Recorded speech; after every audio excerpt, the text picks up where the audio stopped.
교회 역사에 있어서 가장 부끄러워해야 하지만 부끄러움을 느끼지 못하고 오히려 때로는 자랑스럽게 여기기까지 하는 왜곡된 모습은 예수님의 몸된 교회가 수백 개의 종파로 찢어지고 분열된 것입니다.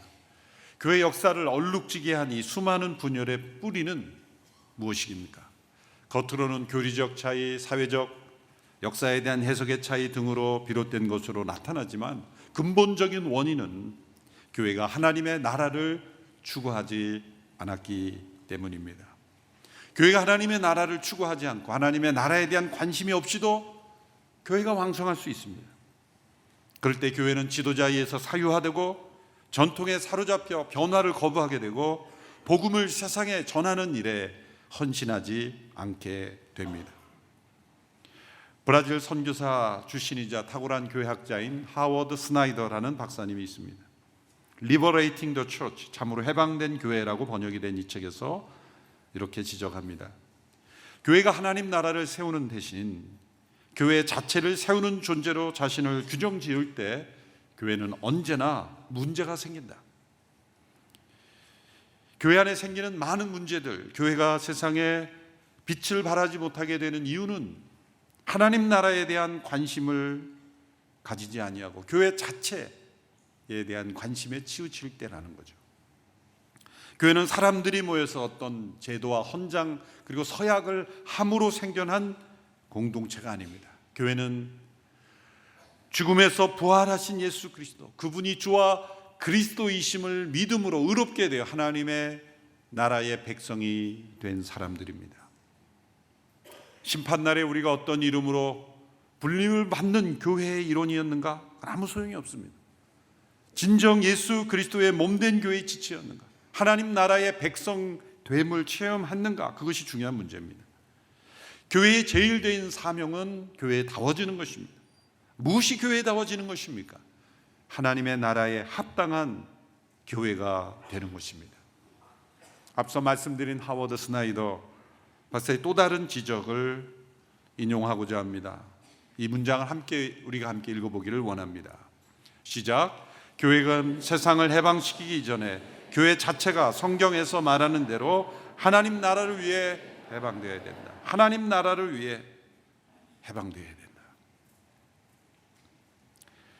가해 교회의 가장 중요한 사명은 하나님 나라의 공동체, 합당한 공동체가 되게 끊임없이 자신을 하나님의 나라에 속한 공동체가 되도록 하는 것입니다.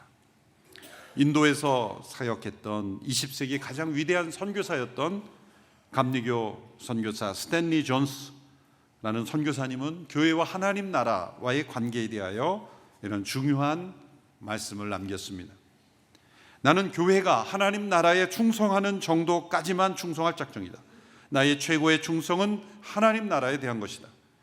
만일 교회에 대한 충성과 하나님 나라에 대한 충성이 서로 갈등한다면 나는 결국 하나님 나라에 무릎을 꿇을 수밖에 없다. 교회로 하여금 하나님 나라를 대신하도록 만드는 교회에 대한 잘못된 충성은 무엇이든지 교회에 해로운 것이다. 이 문장은 우리 한국 교회도 너무나 정확하게 적용이 됩니다. 한국 교회 역사에 있어서 잘못된 결정들은 모두가 다 하나님 나라에 대한 충성이 없는 교회 자체를 위한 충성에서 비롯된 결정들이었기 때문입니다. 교회에 대한 충성이 곧 하나님 나라에 대한 충성이 되어야 합니다. 때로는 그것이 분리될 수가 있다는 거죠.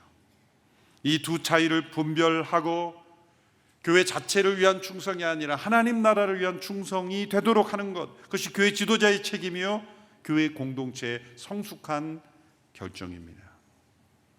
오늘 이렇게 창립 34주년을 맞이하면서 우리 오늘 이렇게 모든 공동체와 사역, 우리 성도들과의 관계 모든 결정이 하나님 나라에 대한 충성에서 나온 결정, 그런 교회가 되기를 소망합니다. 교회가 하나님 나라에 합당한 공동체를 향하여 가고 있는지, 교회의 결정이 하나님 나라에 충성된 결정인지 아닌지를 어떻게 분별할 수 있을까? 오늘 본문에서 예수님께서 바리새인들의 질문에 대하여 응답하신 이 말씀에서 우리는 지혜를 얻어야 합니다.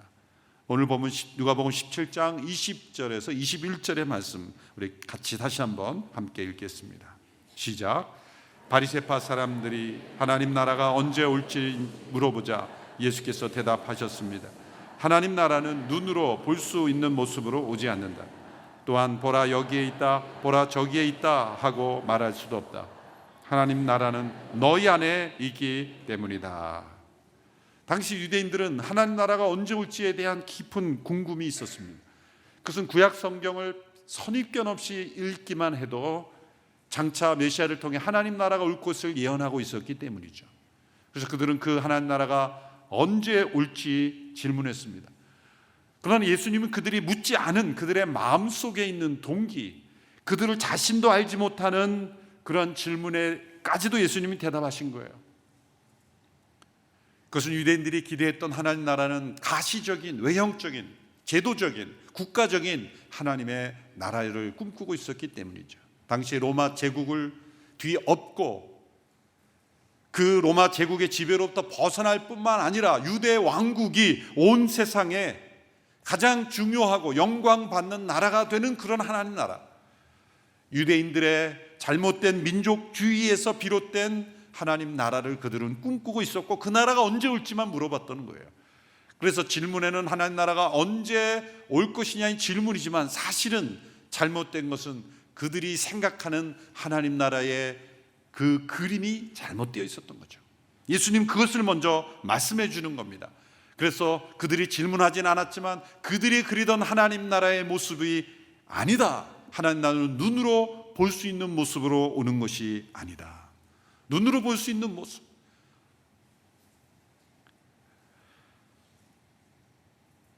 우리는 어떤 신정제도화된 그런 하나님의 나라를 유대인처럼 꿈꿔서는 안 됩니다. 하나님의 나라는 눈으로 보이는 모습으로 오지 않는다. 오늘 이 시대의 교회에 적용하면 교회 건물이나 조직, 얼마나 많은 사람이 함께 모이느냐, 이런 외형적 요소들이 하나님 나라의 모습은 아니다. 이단 사이비들도 웅장하고 큰 규모의 외형적 요소 얼마나 많이 갖춥니까? 눈으로 볼 수 있는 모습이 아니다. 이 나라는 영적인 나라요, 세상을 변화시키지만 세상의 권세를 부리지 않는 나라, 세상에 가장 중요한 영향력을 미치지만 스스로 영광을 취하지 않는 나라, 세상적인 어떠한 제도나 힘으로, 경제로, 무력으로 통치하지 않지만 세상의 모든 사람들에게 영향을 미치고 변화시키는 나라, 그리고 모든 사람들이 그 나라에 들어가기를 바라시는 하나님의 나라. 그 나라를 예수님은 이렇게 설명하셨습니다. 하나님의 나라는 너희 안에 있다. 이것은 예수님께 질문한 바리새인들 너희 안에 있다는 뜻이 아닙니다. 하나님의 나라는 이미 예수님의 임재를 통해 세상 속으로 들어왔다는 거예요. 이 번역을 여러 영어 성경의 번역 중에 Amplified Bible이라는 이 확장된 번역이라 해서 성경의 내용들을 그 의미에 맞게 조금 더 단어들을 확장시킨 성경 번역이 있는데 그 번역을 보면 이렇게 되어 있습니다. 하나님의 나라는 너희 안에 있다. 괄호하고 나의 임재로 인해서, because of my presence, 나의 임재 때문에, 나의 임재로 인하여 하나님 나라가 너희 가운데, 너희가 앞에 지금 하나님의 나라가 이미 나를 통해 세상 속에 시작되었고 임하고 있다 라고 말씀하시는 거죠. 하나님의 나라가 예수님의 임재를 통해 세상 속에 들어왔습니다. 그분의 임재를 통해서만 우리는 하나님의 나라에 들어갈 수 있고 하나님 나라가 어떤 곳인지를 알 수가 있는 거예요. 나를 통해서는 아버지께로 올 자가 없느니라 말씀하신 것은 그분이 하나님 나라에 들어가는 길이요, 그분이 하나님 나라가 어떤 것을 보여주는 진리요, 그분이 바로 하나님의 나라의 능력을 보여주는 생명이시기 때문입니다. 교회는 부활하신 그리스도의 생명의 실제로 연합된 사람들입니다. 우리 모두가 다 육적인 생명을 가지고 있죠. 살아있는 사람은 모두 생명이 있습니다. 그러면 영원히 사는 사람들은 바로 그리스도의 생명이 있어야 하는 거예요. 생명의 실체는 뭡니까? 우리가 움직인다는 것이 생명이지, 그것은 현상일 뿐이에요. 우리가 숨쉬고 움직이고 판단하고 결정하는 것이 생명인데, 생명이 있다는 증거인데, 그리고 우리의 몸을 해부해보면 생명, 이것이 생명이라고 끄집어낼 수 있는 게 있습니까? 이 생명의 신비입니다. 그처럼 부활하신 예수님의 생명도 실제로 존재하는 것이고, 십자가에 못 박힌 예수님이 나의 주 그리스도이심을 믿는 자들에게는 성령님께서 부활하신 그리스도의 그 안에 있는 생명을 우리에게도 나눠주신다는 거예요. 그 생명이 우리에게 전이 된다는 거죠. 생명을 이식시켜 주신다는 겁니다. 이것은 실제로 일어나는 것입니다. 단순한 약속이 아닙니다. 이념이 아닙니다. 추상적인 관념이 아닙니다. 우리의 생명이 실제로 세상에 태어날 때 우리 모두에게 있는 것처럼 예수 그리스도를 믿는 자들에게 부활하신 그리스도의 영원한 생명이 실제로 우리 안에 있고, 그 생명을 받은 이들의 공동체가 교회라는 거죠. 그래서 그 교회는 그리스도의 생명 안에 있으므로 하나님의 나라를 보는 사람들이요, 그 하나님의 나라가 이 세상 속에 영향을 미치도록 쓰임받는 사람들이라는 거죠. 그래서 교회가 하나님 나라에 합당한지 합당하지 않지를 평가하는 것은 교회의 어떤 단편적인 제도, 질서, 어떤 사회 이슈에 대한 어떤 의견을 거기 그 정도가 아닙니다. 부활하신 그리스도의 생명의 영향력, 이 생명력, 이 운동력이 나타나느냐 나타나지 않느냐에 달려 있는 것입니다. 교회가 그리스도의 부활하신 생명에 연합될 때 나타나는 모습, 하나님 나라의 모습을 예수님께서 자연 속에 있는 비유로 우리에게 많은 말씀을 주셨어요. 마태복음 13장에서 그 비유가, 여러 비유가 나옵니다. 단 한 가지의 비유만 예로 들면 씨앗과 누룩의 비유를 드셨습니다.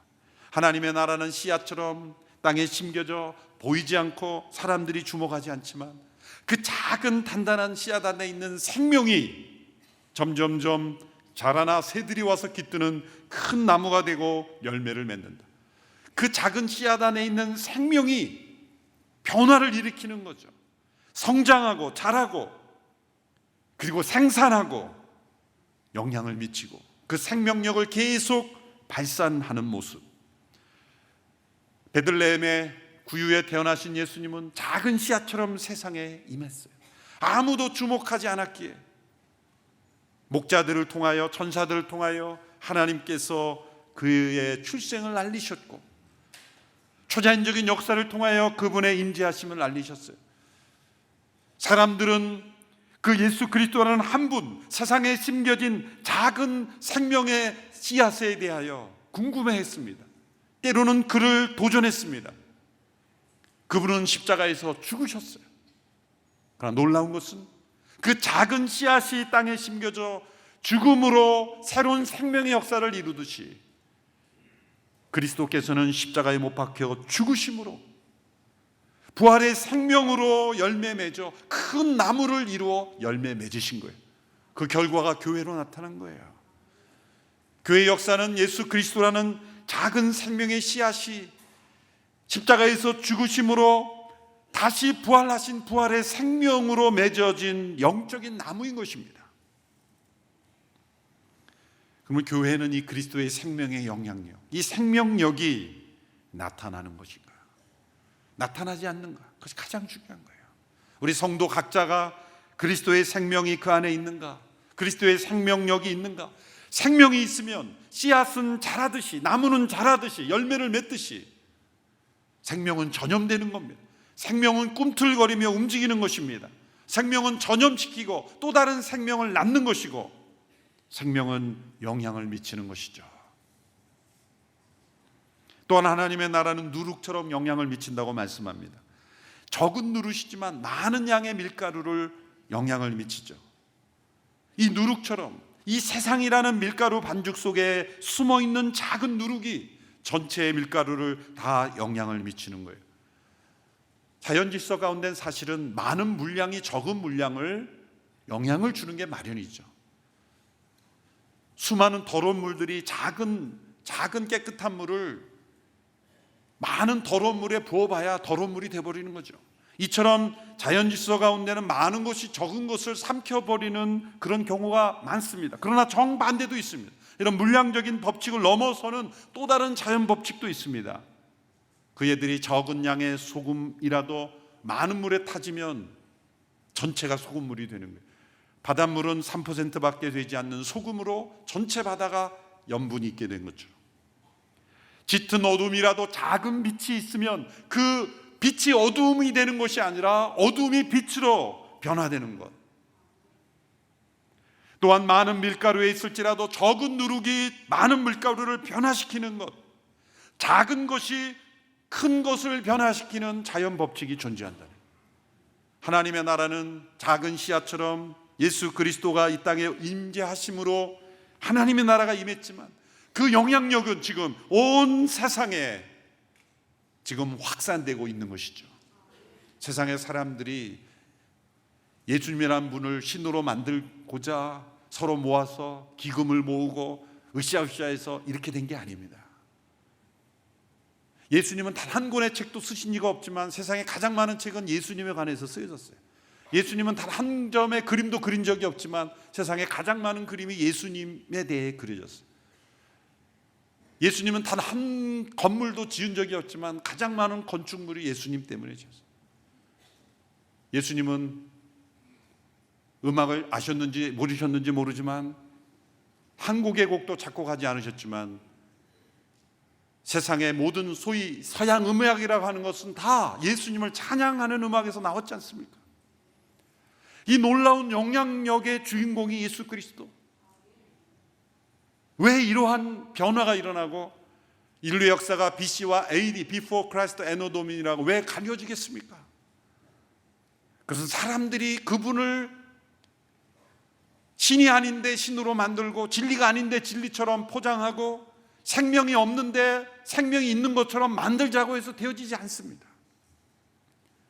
이것은 그분이 진정 길이요 진리요 생명이기 때문에 일어나는 역사인 거예요.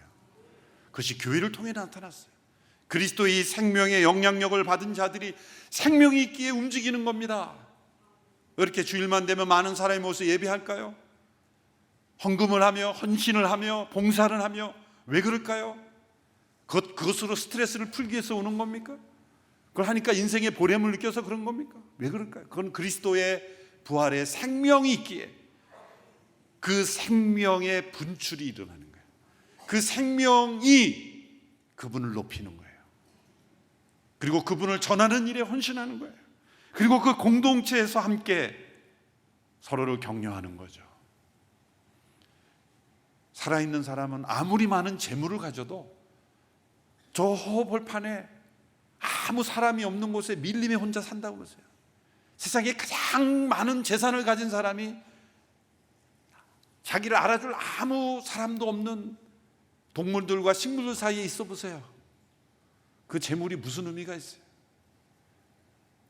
그 살아있다는 의미는 뭘까요? 같이 살아있는 존재와 교제할 때, 자기와 같은 생명이 있는 사람들과 교제할 때 내가 살아있음을 느끼는 건 아니겠어요? 그래서 그리스도의 생명으로 연합된 공동체가 이 세상에 존재하는 거예요.